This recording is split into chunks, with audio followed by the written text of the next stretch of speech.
Ulysses is divided into three main sections. The first of 3 chapters, the second of 12, and the third of 3. It rests on, as the title tells you, the Odyssey of Odysseus. Now, it was frequently said that Joyce just put this thing together, and this Odyssey gave a kind of structure to a great mass of material. It gives not only a structure, but it anticipates the whole sense. In the Odyssey, Odysseus has been in war for 10 years. And his mentality is the mentality of just a he-man world. And the woman is simply booty. Do you remember the beginning of the Iliad? The problem was, who gets the blonde? Achilles or Agamemnon? And the blonde is Briseis, this captured Trojan young woman. The fury of Achilles, the wrath of Achilles, he retreats to his tent, and he doesn't come out of his tent, get back into the war, until his friend Patroclus is wounded and killed, and then he goes out and comes the conflict with Hector and so forth. Well, after the war, everybody starts home. These are known as the nostoi, the returns home of the warriors. Menelaus returns home with Helen. That must have been a very pleasant household for a while. And then Agamemnon goes home to Clytemnestra and gets killed. And Odysseus starts home. And they start home in a rather rough way. He has 12 ships. That's his outfit that was fighting at Troy for 10 years. He's been away for 10 years. And his little son had just been born before he left, so the boy is now 10 years old. And the 12 ships go north to a little town called Ismarius, where they ravage the town and rape the women and just behave like a bunch of buccaneers. Well, the gods say this is no way for a man to go home. And so they give him a little bit of an initiation into how it is to go home. The opening of the Trojan War is supposed to have been caused by the judgment of Paris. Remember this languid youth of a kind which in my own youth we used to call a lounge lizard, is to judge the 3 great goddesses of Greece. Now this is a masculine put down of the goddess. The earlier tradition was of the powerful goddess, and then the patriarchal Indo-Europeans come in and the goddess is put down. Just as in the Bible, the goddess is put down. She's called the abomination, the goddess of the Canaanites and so forth. And there's a put down with these 3 goddesses, and they are Aphrodite, Hera, and Athene. Now, Aphrodite is the goddess, in her special literary aspect, of lust. And she would represent seduction and sin, let's say, to use a biblical term. Hera is the spouse of Zeus and represents woman as the wife and mother and matriarch. Athene is the young virgin goddess born from Zeus's forehead, her father. He had a pain in his head one day and sent for Hephaestus to crack his head open. And Hephaestus did that job for him, and out jumps Athene, me voila, in full armor. Daddy's girl. So these 3 aspects of the female are the 3 aspects that are to appear here in Ulysses. Woman as wife, this is Molly. woman as temptress. This is what we get in the brothel. And woman as daughter. Bloom has a little daughter named Millie, Molly and Millie, and she is the Athene, the daughter wife. And so also Odysseus, when he starts home, having ravaged this town, is blown about for 10 days by the gods and gets lost. And his whole fleet of 12 ships is now in dreamland. The first port they put to is that of the lotus eaters. And the lotus eaters, this is LSD stuff. From here on, they're in dreamland. And a lot of them don't want to leave, but Odysseus gets it, so they do get on the boats. And that's the crossing into the realm of dream. And then the first encounter after they cross into the realm of dream is with Polyphemus, the Cyclops, with one eye in the middle of his forehead. He's a giant. He's a cannibal. Odysseus goes ashore with 12 men to see what they've got here. They find the cave of the Cyclops. They go into the cave and find pots of milk and curd and butter there, and they think, well, we're in the home of a shepherd. But when the shepherd comes in, he's this great big giant cannibal. And the giant says to Odysseus, "Who are you?" And Odysseus has the wit to say, "No man."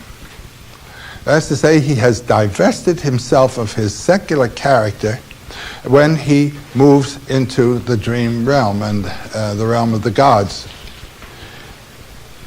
Well, you know what happens. The Cyclops eats half a dozen of the men, and Odysseus feels that this is a serious problem. And with one of the meals, he offers him some wine that he has been given by the priest of Ismarius. And the Cyclops drinks the wine, goes to sleep, and the men then drive his eye out with a great big beam, and he sits outside the cave. Oh, he hollers then, and the other Cyclops say, "Well, what's the matter in there? Who's hurting you?" And he says, "No man." Well, they say, "Well, then shut up and keep it to yourself." And then he sits outside the cave to get them as they go out, and very important moment. Odysseus has said he is no man. How does he get out of the cave? He takes 3 sheep, ties them together, places one of his men underneath. There are only 6 men left.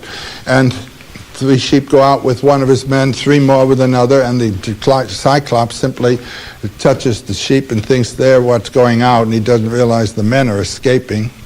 And finally, Odysseus gets under the great big ram and is carried out under the ram. Now, the ram at that time, in that part of the world, was the animal symbolic of the solar light, solar power. So Odysseus, having divested himself of his secular character, identifies himself with the solar light, consubstantiality with the sun, and his final adventure, as you know, is in the Isle of the Sun. Now, having passed through, this is a very interesting thing, having passed through the threshold, having gone through the narrow gate, the door guardian, the dangerous one, Polyphemus is a son of the Lord Poseidon, the lord of the abyssal waters, one with Neptune, Poseidon, Neptune, the same god, and so represents the foreground of the power that is going to be initiating Odysseus all the way through. Having gone through this, one could feel, sort of spiritual exaltation. This is known as inflation. And it happens on every ashram. You can see inflation all over the place. And so he turns up next in the island of the god of the winds. And the god of the winds gives him a wallet full of wind, which would carry him home. But the men aboard the ship open the wallet all at once instead of bit by bit and blow the wind. And so now they're deflated. And in the condition of deflation, inflation, deflation, manic depression, they come to the Isle of the Laestrygonians, who are cannibals. and the abyss. They're rowing, the 12 boats. And the cannibals smash 11 of their boats, so there's one boat left. And this brings us then to the next great initiation with Circe, the woman who turns men into swine. Well, I won't go through the whole adventure. I mean, this isn't what we're here to talk about. But the first adventure is that he comes up against now is with Circe, the seductress. And she is the nymph counterpart of Aphrodite, the one who was put down by the patriarchal judge, now is the one who has to be faced. And she is the one who introduces him to the two great initiations. Hermes comes to help him, and Hermes says, you're in trouble here, and I'll give you a little piece of a special plant called Moly, which will protect you against her magic. And when she comes towards you, you just threaten her with your dirk. She won't be able to hurt you. She'll invite you to her bed, join her in bed, and then she will initiate you to the two great initiations. Now, this is a main theme in many of the myths. The woman who is the seductress, the woman who is the killer, is the one who initiates the hero into the ultimate mysteries. And these mysteries are two. He is sent to the underworld, and in the underworld he meets Tiresias, this hero who was for 8 years a woman, and so knows both sides of the mystery. Not just the he-man, but man and woman together. This is Stephen's problem. Can I, like Tiresias, become one with the female power? It's Bloom's problem also. And it is the great hero's problem to acquiesce in a dialogue with the female, not the male as dominant, but the male in interaction with a equivalent but different entity. And the second initiation that Circe gives him is to the island of the sun, the Lord of Light. The two initiations, one into the abyss, the biological source, the other to the island of the sun, the illuminating source. And these are the two great initiations of life, and they come from the negative woman. And these are the initiations that are going to come in the brothel to both Bloom and Stephen.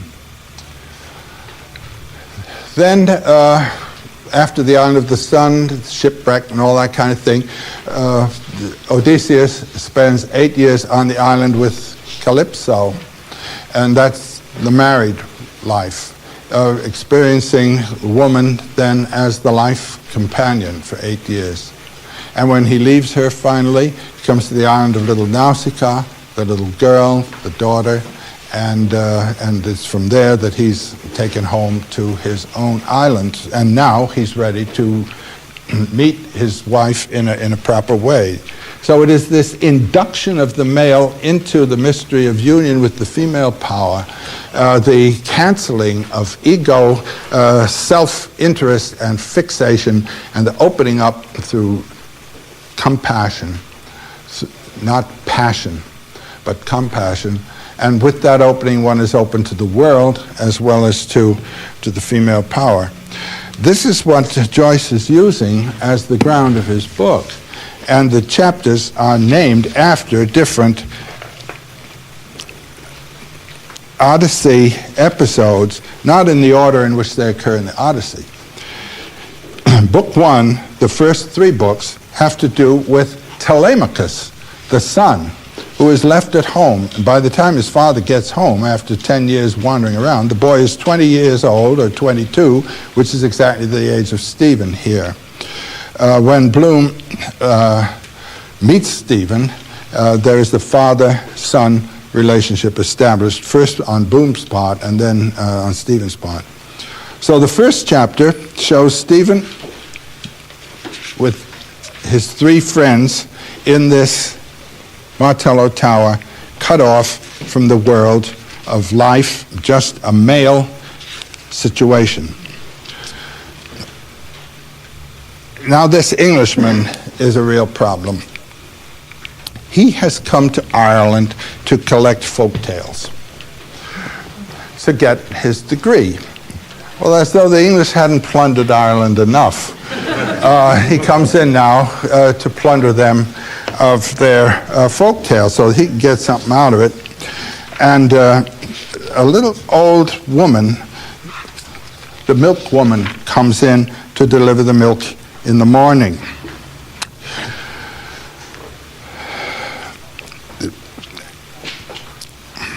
Buck Mulligan has just slopped out the 3 eggs in nomine Patris et Filii Spiritus Sanctus, Amen, Father, Son, and Holy Ghost. Haynes sits down to pour the tea, and presently then there's a knock on the door, and in comes this little old woman with the milk. The doorway was darkened by her entering form. This is a sweet little thing. She is in the role here of Athene, who comes to Telemachus when Telemachus is 20-odd years old and says, "Go find your father." The doorway was darkened by an entering form. "The milk, sir." "Come in, ma'am," Mulligan said. "Kinch, get out the jug." An old woman came forward and stood by Stephen's elbow. "That's a lovely morning, sir," she said. "Glory be to God." "To whom?" said Mulligan, glancing at her. "Ah, to be sure." Stephen reached back and took the milk jug from the locker. "The islanders," Mulligan said to Haynes casually, "speak frequently of the collector of prepuces." This is the God of the Old Testament who collects foreskins. "How much, sir?" asked the old woman. "A quart," Stephen said. Now, he watched her pour into the measure and thence into the jug rich white milk, not hers, old shrunken paps. She poured again a measureful and a tilly. Old and secret, she had entered from a morning world, maybe a messenger. She praised the goodness of the milk, pouring it out. Crouching by a patient cow at daybreak in the lush field, a witch on her toadstool, her wrinkled fingers quick at the squirting dugs, they lowed about her whom they knew, dew silky cattle, silk of the kind, and poor old woman, names given her in old times. She's Mother Ireland, as far as Stephen is thinking. A wandering crone, lowly form of an immortal, serving her conqueror and her gay betrayer, Haynes the conqueror, Mulligan the betrayer who invited Haynes in. Their common cook queen, a messenger from the secret morning, to serve or to upbraid, whether he could not tell, but scorned to beg her favor. "It is indeed, ma'am," Buck Mulligan said, pouring milk into their cups. "Taste it, sir," she said. He drank at her bidding. Now, this is the reminder to Stephen that his island had been exploited and wiped out. Haynes starts talking to her, the Englishman, in Gaelic, in Irish. "Do you understand what he says?" Stephen asked her. "Is it French you're talking, sir?" the old woman said to Haynes. Haynes spoke to her again, a longer speech, confidently. "Irish," Buck Mulligan said. "Is there Gaelic on you?" "I thought it was Irish," she said, "by the sound of it." "Are you from the West, sir?" "I'm an Englishman," Haynes answered. "He's English," Buck Mulligan said, "and he thinks we ought to speak Irish in Ireland." "Sure we ought to," the old woman said, "and I'm ashamed I don't speak the language myself. I'm told it's a grand language by them it knows." "Grand is no name for it," said Buck Mulligan. "Wonderful entirely. Fill us out some more tea, Kinch."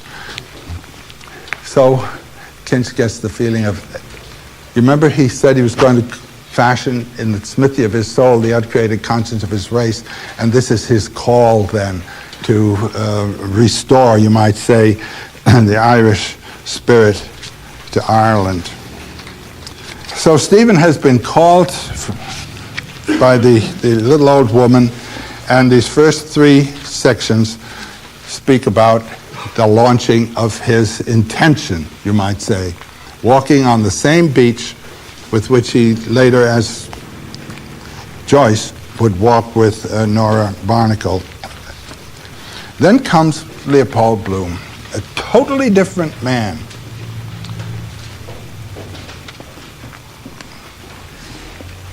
Mr. Leopold Bloom ate with relish the inner organs of beasts and fowls. He liked thick giblet soup, nutty gizzards, a stuffed roast heart, liver slices fried with crust crumbs, fried hen cod's roes. Most of all, he liked grilled mutton kidneys, which gave to his palate a fine tang of faintly scented urine. Kidneys were in his mind as he moved about the kitchen softly, writing her breakfast things. He's preparing Molly's breakfast. She's upstairs. Preparing her breakfast things on a humpy tray. A gelid light and air were in the kitchen, but out of doors, gentle summer morning everywhere made him feel a bit peckish. The coals were reddening. Another slice of bread and butter. 3, 4, right. She didn't like her plate full and so forth. He brings the breakfast up to Molly, and over their bed is a picture called The Bath of the Nymph, which he cut from a Sunday section in a popular newspaper and had framed.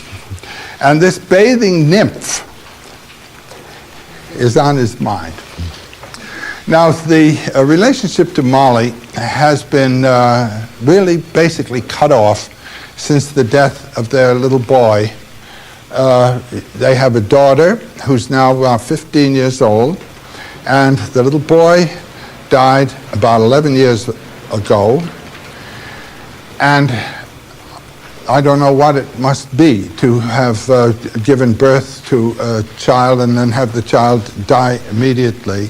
But in their case, Joyce may have known something about this. It had really cut them off in their sexual life together, so that he has not been doing, as we hear later, his husbandly duty in relation to Molly. Now, Molly is a big, buxom singer, and he's nothing of the kind. He's a very plain and honest little man. But she's quite baroque.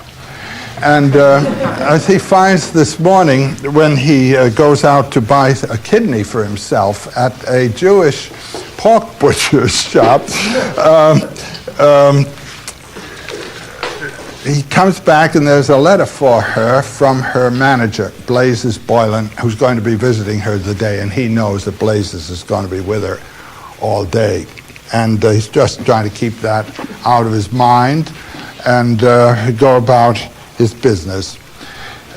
There are 3 chapters about Bloom that overlap in time the 3 about Stephen that we've just read. And one is this one of getting up in the morning, and it's called Calypso.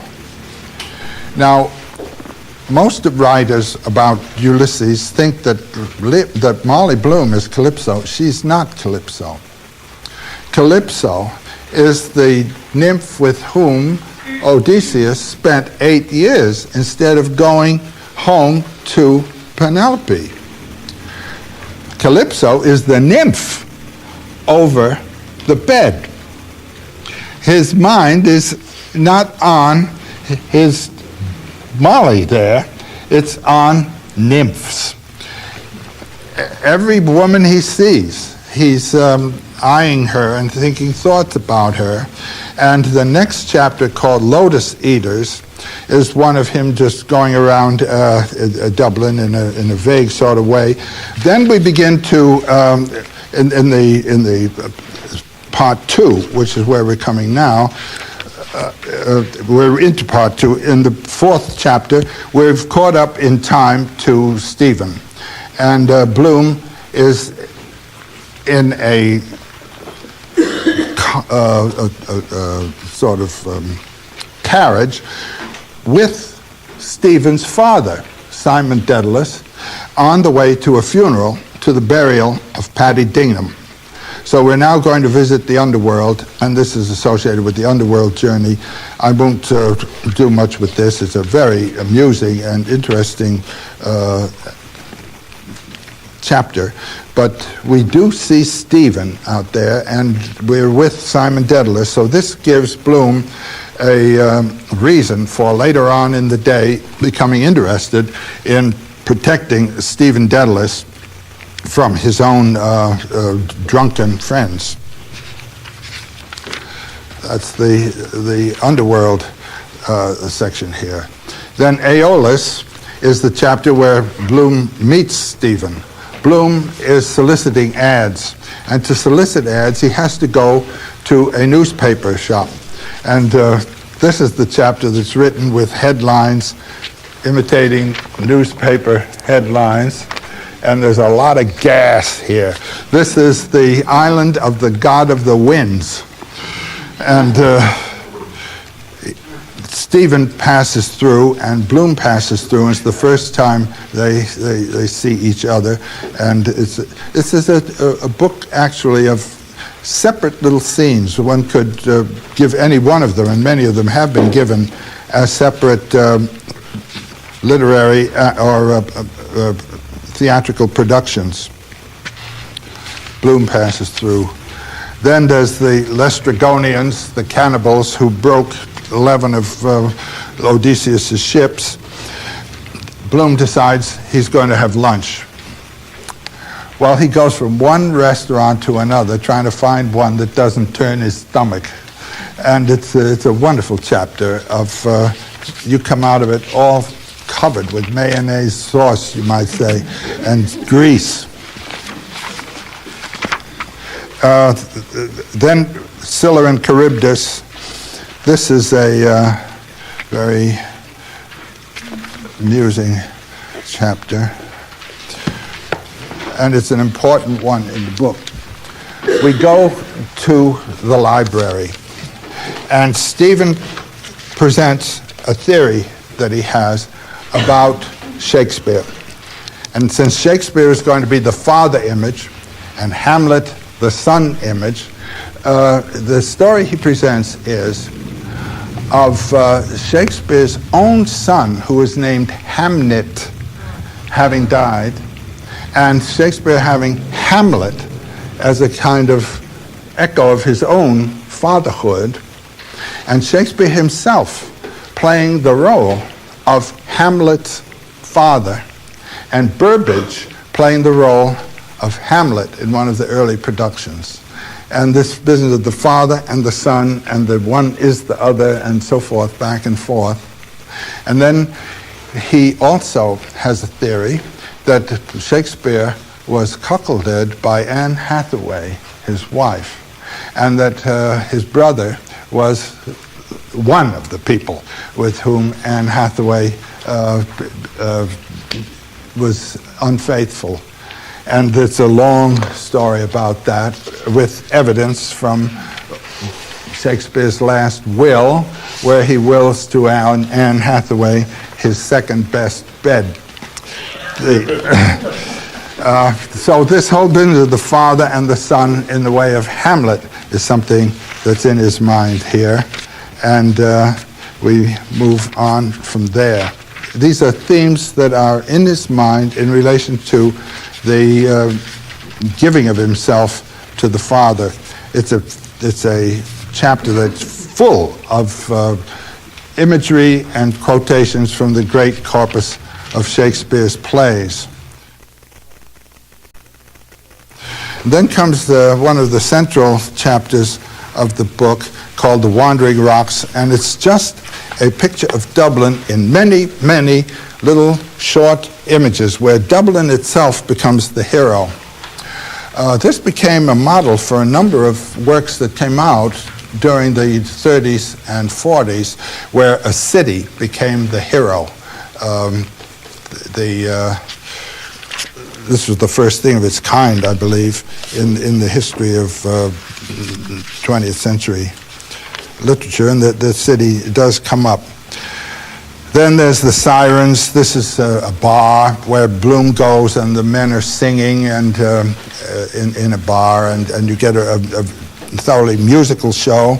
And then comes the Cyclops, and this is one I want to read, and then we'll have a little break. I just wanted to read part of this. Bloom goes into a store. This is the way Bloom is living. He's just trying to get away from things. He goes into a bar, and there's a great big Irish patriot there, a Sinn Féin, we ourselves fellows, all for Ireland. And here's Bloom, this little Jew, comes in, and he feels that he's quite a foreign person in this place. The story is told by a chap who saw what happened. I was just passing the time of day with old Troy of the DMP, Dublin Mounted Police, at the corner of Arbor Hill there, and be damned but a bloody sweep came along and he near drove his gear into my eye.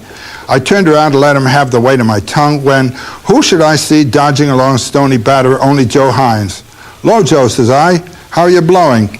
Did you see that old bloody chimney sweep near shoved my eye out with his brush?" "Soot's luck," says Joe. "Who's the old bollocks you were talking to?" "Old Troy," says I, "was in the force.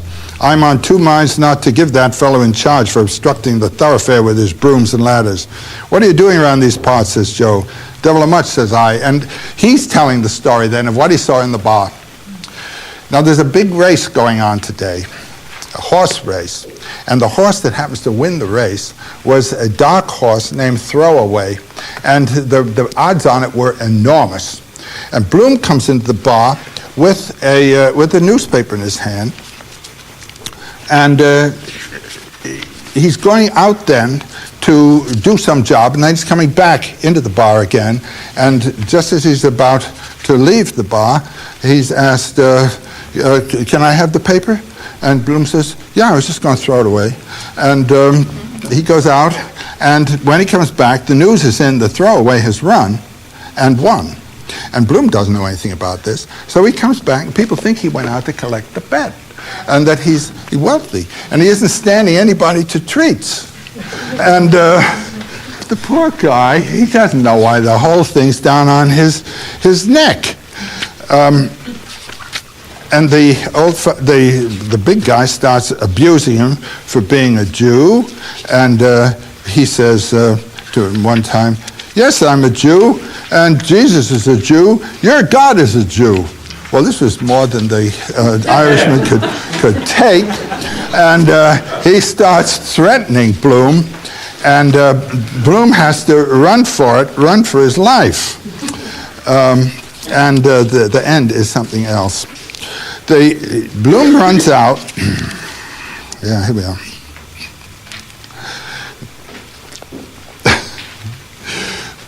God, the devil wouldn't stop until he got hold of the bloody tin anyhow, and out with him. And Bloom's run out on the street, and he's jumped on a passing jaunting car. You know what a jaunting car is? It's an Irish car where instead of sitting facing this way, you're off the side like this. He goes out with the bloody tin, out with him, and little Alf hanging onto his elbows, and he's shouting like a stuck pig, as good as any bloody play in the Queen's Royal Theatre. "Where is he till I murder him?" And Ned and J.G. paralyzed with the laughing. "Bloody wars," says I, "I'll be in for the last gospel." But as luck would have it, the Jarvie got the nag's head round the other way and off with him. "Hold on, citizen," says Joe. "Stop." Now, this is described in gargantuan terms. But Gob, he drew his hand and he made a swipe and let fly. Mercy of God, the sun was in his eyes, the Cyclops blinded, or he'd have left him for dead. Gob, he near sent it into the county Longford. The bloody nag took fright, and the old mongrel, there was a dog there, great big dogs, after the car like bloody hell, and all the populace shouting and laughing, and the old tin box clattering along the street. The catastrophe was terrific and instantaneous in its effect. The observatory at Dunsink registered in all 11 shocks, all of the 5th grade of Mercalli's scale, and there is no record extant of a similar seismic disturbance in our island since the earthquake of 1534.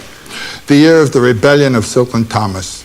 The epicenter appears to have been that part of the metropolis which constitutes the Inns Quay ward and the parish of St. McCann, covering a surface of 41 acres, 2 roads, and 1 square pole or perch. all the lordly residences in the vicinity of the Palace of Justice were demolished, and that noble edifice itself, in which at the time of the catastrophe important legal debates were in progress, is literally a mass of ruins beneath which it is to be feared all occupants have been buried alive. From the reports of eyewitnesses, it transpires that the seismic waves were accompanied by a violent atmospheric perturbance of cyclonic character. An article of headgear since ascertained to belong to the much-respected Clerk of the Crown and Peace, Mr. George Fautrell, and a silk umbrella with gold handle with engraved initials, coat of arms, and house number of the erudite and worshipful Chairman of Quarter Sessions, Sir Frederick Falconer, Recorder of Dublin, have been discovered by search parties in remote parts of the island, respectively the former on the third basaltic ridge of the Giant's Causeway, the latter embedded to the extent of 1 foot 3 inches in the sandy beach of Hull Open Bay near the old head of Kinsale. Other eyewitnesses deposed that they observed an incandescent object of enormous proportions hurtling through the atmosphere at a terrifying velocity in a trajectory directed southwest by west. Messages of condolence and sympathy are being hourly received from all parts of the different continents, and the sovereign pontiff has been graciously pleased to decree that a special Missa pro defunctis shall be celebrated simultaneously by the ordinaries of each and every cathedral church of all the episcopal dioceses subject to the spiritual authority of the Holy See, in suffrage of the souls of those faithful departed who have been so unexpectedly called away from our midst.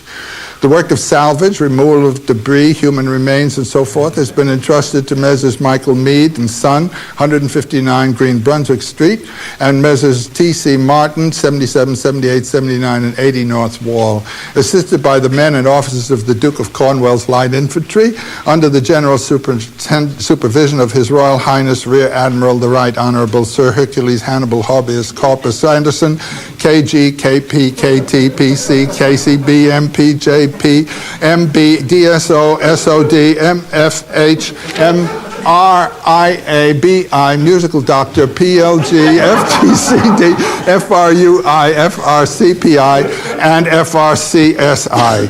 You never saw the like of it in all your born puff. Gob, if he got that lottery ticket on the side of his pal, he'd remember the gold cup, he would so. But Gob, the citizen, would have been lugged for assault and battery, and Joe for aiding and abetting.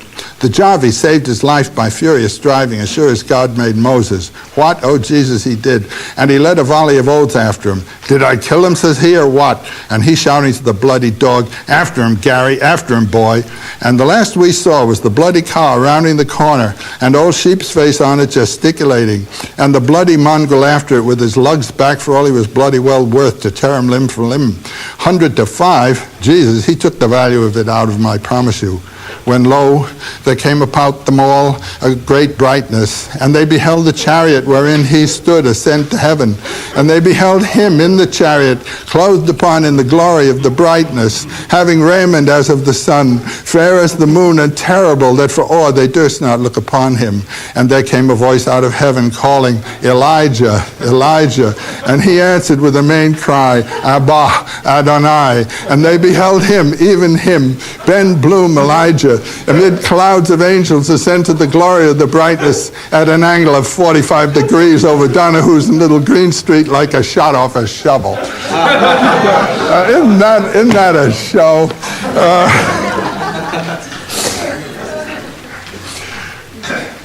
Gargantuan, the Cyclops, and the whole thing is that way. You go rocking back and forth from one of these to another.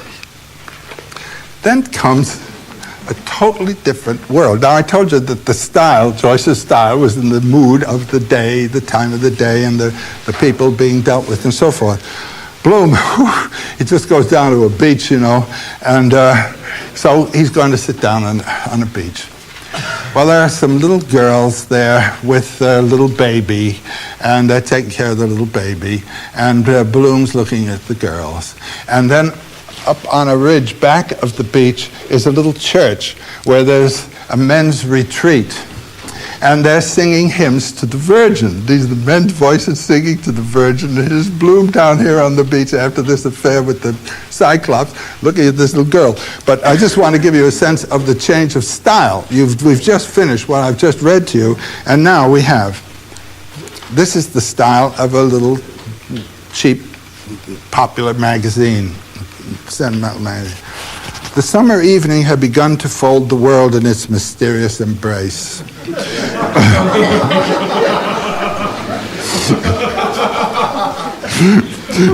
Far away in the west, the sun was setting, and the last glow of all too fleeting day lingered lovingly on sea and strand, on the proud promontory of dear old Hoth, guarding as ever the waters of the bay, on the weed-grown rocks along Sandymount shore, and, last but not least, on the quiet church, whence there streamed forth at times upon the stillness the voice of prayer to her who is in her pure radiance a beacon ever to the storm-tossed heart of man, Mary, star of the sea.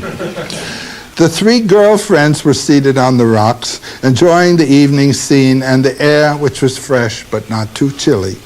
Many a time and oft were they wont to come there to their favorite nook to have a cozy chat beside the sparkling waves and discuss matters feminine. Sissy Caffrey, Edie Boardman with the baby in the push car, and Tommy and Jackie Caffrey, two little curly-headed boys, dressed in sailor suits with caps to match, and the name HMS Belle-Isle printed on both. For Tommy and Jackie Caffrey were twins, scarce 4 years old, and very noisy and spoiled twins sometimes, but for all that, darling little fellows with bright, merry faces and endearing ways about them. They were dabbling in the sand with their spades and buckets, building castles as children do, or playing with their big red-colored ball, happy as the day was long. And Edie Boardman was rocking the chubby baby to and fro in the push car, while that young gentleman fairly chuckled with delight. He was but 11 months and 9 days old, and though still a tiny toddler, was just beginning to lisp his first babyish words. Sissy Caffrey bent over him to tease his fat little plucks and the dainty dimple in his chin. "Now, baby," Sissy Caffrey said, "say it out big, big. I want a drink of water." The baby prattled after her, "A jink, a jawbo," and so on. And Bloom is there, just sitting, watching this thing, thinking about this little girl. And he thinks about her in such a way that he finally has an orgasm. And after that, she gets off and walks away, and he sees that she is lame. Well, that's that chapter.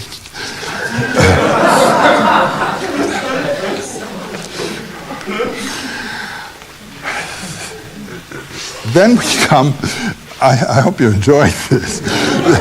Then we come to the biggie, the oxen of the sun. This is the island of the Lord of the Sun, who is the Lord of generation and so forth, and it is the maternity chapter where this woman is having trouble giving birth, and the students have come and they're sitting around. I just want to do something about this and then break off, and I'm going to save the finish in the big brothels chapter, which is tremendously important for tomorrow morning as a separate event. We are in this hospital, but it starts with an old Celtic charm, a Death's Hill. Death's Hill means let's go in the right sunwise turn direction, Hollis. Let us go to Hollis Street, which is where the hospital is. Eamus, let us go. Death's Hill, Homus, Eamus. Death's Hill, Hollis, Eamus. Death's Hill, Hollis, Eamus. Send us, bright one, light one, horn, quickening and womb fruit. Send us, bright one, light one, horn, quickening and womb fruit. Send us, bright one, light one, horn, quickening and womb fruit. Hoopsa, boy, hoopsa, hoopsa, boy, hoopsa, hoopsa, boy, hoopsa. And then that sentence that I read before, universally, that person's a human, and so forth. And we move gradually into this chapter. Bloom comes to the door. Loath to irk in Horn's Hall, hat holding, the seeker stood. It's Bloom at the door. The door has been opened by a nurse, a woman whom he knows. on her stow he ere was living with dear wife. He and his wife had once lived with this woman who has opened the door to him, with his dear wife and lovesome daughter, that then over land and sea floor 9 years had long wandered. He hadn't seen her for 9 years. Once her on town height meeting, he to her bow had not doffed. He once hadn't tipped his hat to her bow. Her to forgive now he craved, with good ground of her allowed, that to him swift-seen face, hers, so young then had looked. Well, he knows how to get out of things. Light, swift, her eyes kindled, bloom of blushes, his word winning. As her eyes on got his weeds swart, he was dressed in black because he had gone to Paddy Dignam's funeral. Therefore sorrow she feared, glad after she was, that ere adread was. Well, he told her everything's okay. Her he asked if O'Hare doctor tidings sent from far coast, and she was gramful sigh him answered that O'Hare doctor in heaven was, so a doctor whom he thought to meet here had died. Sad was the man that word to hear, that him so heaved in bowels ruthful. All she there told him, ruing death for friends so young, all gates sore unwilling, God's right wiseness to withsay. God's ways are not our ways, and it's too bad such a young man should die. So he comes in, and then he hears these young men talking and being really very rude and rough about the whole business of birth and conception and so forth. And Bloom, with his respect for woman and thinking of Molly and the loss of their child and so forth, is really deeply touched by this in a sorrowful way. And then Stephen starts to make a lot of statements that seem like blasphemy of one kind or another, and the black crack of noise in the street takes place, and Bloom then turns to comfort Stephen. Master Madden, being godly certain whiles, knocked Stephen on his ribs upon that crack of doom, and Master Bloom at the braggart's side spoke to him calming words to slumber his great fear, advertising how it was no other thing but a hubbub noise that he heard, the discharge of fluid from the thunderhead, look you, having taken place, and all of the order of a natural phenomenon. But was young Boasthard's fear vanquished by calmer's words? No, for he had in his bosom a spike named bitterness, which could not by words be done away. And was he then neither calm like the one nor godly like the other? He was neither as much as he would have liked to be either. But could he not have endeavored to have found again, as in his youth, the bottle holiness that then he lived withal? Indeed not, for grace was not there to find that bottle. Heard he then in that clap the voice of God bring forth, or what Karma said, a hubbub, a phenomenon? Heard? Why, he could not but hear, unless he had plugged up the tube, understanding which he had not done. For through that tube he saw that he was in the land of phenomenon, where he must for a certain one day die, as he was like the rest too, a passing show. And would he not accept to die like the rest and pass away? By no means would he, and make more shows according as men do with wives, which phenomenon has commanded them to do by the book of the law. And so this thing goes on and on and on and on. And finally, the child is born. And we come to, by this time, we've reached the style of Dickens. This is one of my favorite paragraphs. Meanwhile, the skill and patience of the physician had brought about a happy accouchement. It had been a weary, weary while, both for patient and doctor. All that surgical skill could do was done, and the brave woman had manfully helped. She had fought the good fight, and now she was very, very happy. Those who have passed on, who have gone before, are happy too, as they gaze down and smile upon the touching scene.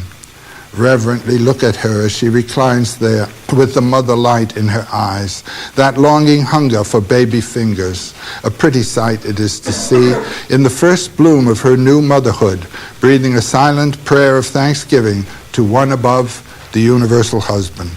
And as her loving eyes behold her babe, she wishes only one blessing more, to have her dear Dodie there with her to share her joy, to lay in his arms that mite of God's clay, the fruit of their lawful embraces.